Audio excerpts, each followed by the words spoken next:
ستړي مشئ، زه نجیب لالزوی یم او تاسو د انګلیش وت نجیب یوټیوب چینل څخه د انګلیسي ژبې د ګرامر د ټیسټونو لړۍ ګورئ. په تېر ویډیو کې ما درته د سمپل پاست ټینس په اړه خبرې وکړې او په نن ویډیو کې زه درته د پاست کټګورۍ دویم ټینس په اړه خبرې کوم. دغه ټینس پاست کانټینوس ټینس یا پاست پروګریسیو ټینس نومیږي. پاست تابن چې دا به تېره زمانه ښیي او کانټینوس په تېره زمانه کې څه ډول عمل ښیي؟ هغه ډول عمل چې جریان یې درلوده، جاري و، کانټینوس اکشنز و. نو په تېره زمانه کې د هغه کار په اړه خبرې کوو چې جاري و، لګیا و، پیښېده. Past continuous tense.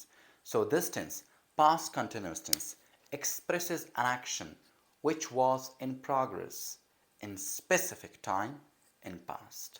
لکه څنګه چې د simple past tense هغه د پیښېدو ټایم یا وخت سپیسیفیک معین ټاکلی وخت و، په دغه ټینس کې هم د عمل هغه وخت چې دی سپیسیفیک دی، ټاکلی دی. یعنې وخت یې موږ ته معلوم دی چې دغه عمل چې په تیر کې جاري و څه وخت جاري و؟ 13 ورځ جاري و، 15 کاله مخکې جاري و، 2 میاشتې مخکې جاري و، 15 ساعته مخکې جاري و. نو ټایم یې موږ ته معلوم دی چې نامعلوم وخت نه لري. فرض کې زه وایم چې احمد was swimming yesterday. احمد تېره ورځ د لامبو کولو په حال کې و. یا my friends were riding bikes last Friday. زما ملګري چې و تېره جمعه د بایسکل ځغلولو په حال کې و، یعنې بایسکل یې ځغلو. نو هغه عملونه چې په تېره زمانه کې د پیښېدو په حال کې و، جاري و او ټایم یې هم معلوم و. راځم د مین ورب په اړه یې. مین ورب چې دی ډېر ساده، له نوم څخه یې معلوم دی. په نوم کې موږ ته کانټینوس شته، نو چې جاري و تابن چې ورب به وي ورپسې به آی ان جي وي، ځکه چې همدغه آی ان جي ده چې دا د ورب نښه ده چې د عمل ستا جاري دی. ورب آی ان جي ته څه وایي؟ پریزنټ پارټیسیپل. دا ما مخکې هم ویلي دي. نو پریزنټ پارټیسیپل یا ورب آی ان جي چې دی د پاست کانټینوس مین ورب یا اصلي فعل دی. هیلپینګ ورب یا اګزیلري ورب کمکي فعل باید چې وي. دوه دانې دي په دغه ټینس کې، یو دی واز او بل دی ور. د واز او ور ترمنځ توپیر څه شی دی؟ د واز او ور ترمنځ توپیر دی چې واز موږ د آی، هی، شي، اټ یا یو نوم لپاره استعمالوو. که چیرې سبجیکټ زموږ دغه وي نو هیلپینګ ورب به واز وي. که چیرې سبجیکټ ستاسو یو، وي او دی و یا دوه نومه و، ستاسو هیلپینګ ورب بیا واز نه بلکې ور وي. دا یوازینی توپیر دی. نو سټرکچر ته راځم چې سټرکچر به دغه ټینس څنګه وي، جملې څنګه پکې ځای په ځای کوو. اول به سبجیکټ وي طبعا د معمول په څیر، ورپسې به هیلپینګ ورب وي. هیلپینګ ورب څو دانې دي؟ واز او ور. د نظر په سبجیکټ به تاسو هیلپینګ ورب لیکئ. ورپسې به څه وي؟ مین ورب. مین ورب څه دی؟ کانټینوس. ورب آی ان جي یا پریزنټ پارټیسیپل. ورپسې به آبجیکټ یا کمپلیمنټ. سمه ده؟ آبجیکټ یا کمپلیمنټ. ښه، زه مثال لیکم. شي زما سبجیکټ شو. هیلپینګ ورب د شي لپاره واز دی که ور؟ واز. واز هیلپینګ ورب شو. مین ورب څه دی؟ فرض که زه وایم چې لیکل دي. ښه، رایټینګ آی ان جي به ورکړي چې رایټینګ شي، پریزنټ پارټیسیپل شي، دا مین ورب شو. شي واز رایټینګ سټوري لاست نایټ. هغې وایي تېره شپه کیسه لیکله. تېره شپه هغه چې وه د کیسې لیکلو په حال کې وه. نو د تېر وخت عمل دی، رایټینګ جریان یې درلودو، وخت یې معلوم دی، هو لاست نایټ.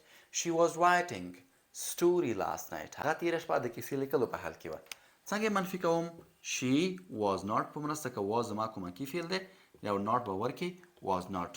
لنډ حالت چې دی د واز ناٹ هغه وازنټ دی، هغه چې ډېر استعمالیږي. تاسو کولی شئ وازنټ هم استعمال کړئ. واز ناٹ او وازنټ اصلا فرق نه لري په معنا کې. رایټینګ سټوري څه وخت؟ لاست نایټ. هغه چې وه یا هغه جلۍ چې وایي تېره شپه د کیسې لیکلو په حال کې نه وه، منفي. او سوالیه به څنګه وي؟ واز به د جملې سر ته راولئ. واز شي رایټینګ سټوري لاست نایټ. آیا هغه تېره شپه د کیسې لیکلو په حال کې وه؟ دا پاست کانټینوس ټینس. زه درته یو بل اګزامپل هم وایم. زه وایم چې they were speaking with each other. هغوی له یو بل سره خبرې کولې. They were not speaking with each other. Were they speaking with each other? Past continuous تاسو په دوه نورو حالتونو کې هم استعمالولی شئ. لومړی حالت repeated actions یعنې تاسو کولی شئ د پاس کنټینیوس ټنس په مرسته هغه کارونه وښیئ چې تکرارا پیښېدل په تیر کې البته یعنې پیښېدل خو اوس نه پیښېږي که فرض کړئ زه د خپل ماشومتوب په اړه خبرې وکړم چې مثلا داسې یو کار کېده خو اوس هغه نه کېږي فرض کړئ زه وایم چې موږ به ډېر ښکار کاوه موږ به ښکار کاوه نو زه د خپل ماشومتوب په اړه خبرې کوم چې دا کار په ماشومتوب کې پیښېده تکرارا پیښېده ریپیټډ و تکرارا په دې معنی چې موږ دا کار ډېر کاوه او اوس نه کېږي زه څنګه وایم we were hunting birds موږ به د مرغیو چې کوو هانټینګ کوو ښکار به هم کوو ګورئ سټرکچر د پاس کنټینیوس سټرکچر دی سبجیکټ were helping verb hunting verb ing birds هم object نو دا پاس کنټینیوس ټنس دی هغه عمل ورسره ښیم چې په تیر کې پیښېده په ریپیټډ ډول تکرارا ډول یعنې ډېر پیښېده خو اوس نه پیښېږي we were hunting birds څنګه منفي کوم we were not hunting birds موږ د مرغیو ښکار نه کوه څنګه سوالی کوم ور د جملې سر ته were we hunting birds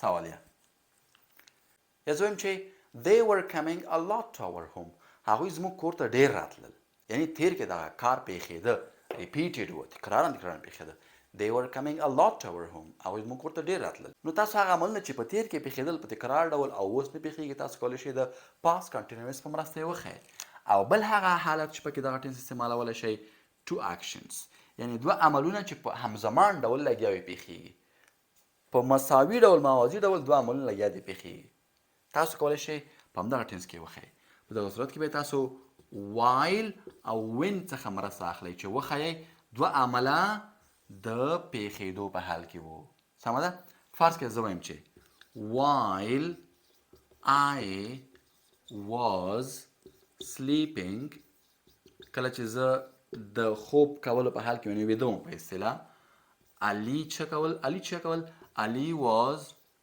studying علي مطالعه کوله نو ګورئ دوه عملونه همزمان پیښېدل یو زما خوب زه ویده وم ما خوب کوه بل چې کول علي چې کول هغه مطالعه کوله نو دوه عملونه چې همزمان پیښېږي تاسو کولی شئ د پاس کنټینیوس په مرسته یې وښیئ ګوره دغه سټرکچر هم د پاس کنټینیوس ده سبجیکټ هیلپینګ ورب ورب ing دغه هم سبجیکټ هیلپینګ ورب ورب ing یا کولی شئ when استعمال کړئ زه وایم چې she was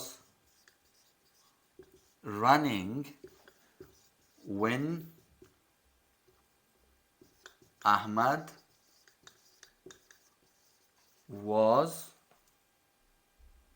driving ها وای هغې چې و چې کول منډې وهل هغه د منډې کولو په حال کې و د هغې دا کار جاري و منډه وهل او احمد څه کول احمد موټر چلاو یعنې همزمان دوه عملونه جاري و لګیاول پیښېدل نو تاسو د وایل او د وین په مرسته دغه حالتونه ښودلی شئ د وایل او د وین ترمنځ فرق څه دی ګورئ ویل یوازې او یوازې هغه وخت تاسو کولی شئ استعمال کړئ چې عمل پکې یعنې فعل پکې آینجي ولري عمل پکې کانټینیوس حالت کې وي لګیا وي پیښېږي خو تاسو بیا وین هم دغسې حالت استعمالولی شئ چې یو عمل لګیا وي پیښېږي او یا په ساده وخت کې هم استعمالولی شئ یعنې په سمپل پاس کې چې عمل اصلا هلته د جریان په حال کې نه دی فرض کړه زه اوس مثال لیکم چې په هغه کې وین استعمالوم خو عمل آینجي نه لري زه وایم چې my father was eating زما پلار خوراک کوه کله چې څه وشول when I called کله چې called him کله چې ما هغه ته زنګ وو ګوره وین مې استعمال که دا سبجیکټ دی called ed لري ګوره سمپل پاست ټنس دی آینجي نشته سمه ده نو چې آینجي وي په فعل کې او که نه وي تاسو وین استعمالولی شئ خو که مو وایل استعمالوه فعل یې باید آینجي ولري یعنې که زه همدغه مثال لیکم چې my father was eating زما پلار د خوراک په حال کې و while I was calling په داس حال کې چې ما چې کوه زنګ وهه ورته ګورئ I subject was calling ING ګورئ while سره به حتما verb ING لري زه داسې نشم ویلی چې while I called him